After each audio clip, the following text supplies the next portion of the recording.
শিলিগুড়িতে ইস্কন রথের শোভাযাত্রা। শুক্রবার জগন্নাথ দেবের রথযাত্রা। শিলিগুড়িতে এই রথযাত্রায় বিশেষ আকর্ষণ হলো ইস্কনের রথ। শিলিগুড়ি ইস্কনের জনসংযোগ আধিকারিক নামকৃষ্ণ দাস জানিয়েছেন, শুক্রবার শিলিগুড়ি ইস্কন রথের কর্মসূচি এইরকম: বেলা 12টা 30 মিনিটে পাহুন্ডি বিজয় যাত্রা, বেলা 1টায় উদ্বোধনী অনুষ্ঠান এবং বেলা 2টোয় রথের দড়ি টানের মাধ্যমে রথযাত্রার শুভারম্ভ।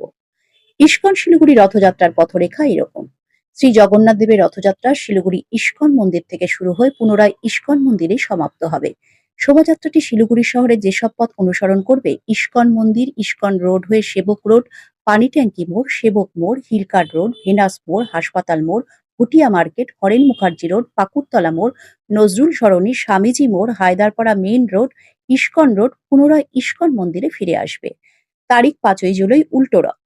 পবিত্র উল্টো রথযাত্রা 5ই জুলাই অনুষ্ঠিত হবে। সেই দিন রথটি ইস্কন মোড় থেকে যাত্রা শুরু করে পুনরায় ইস্কন মন্দিরে ফিরে আসবে।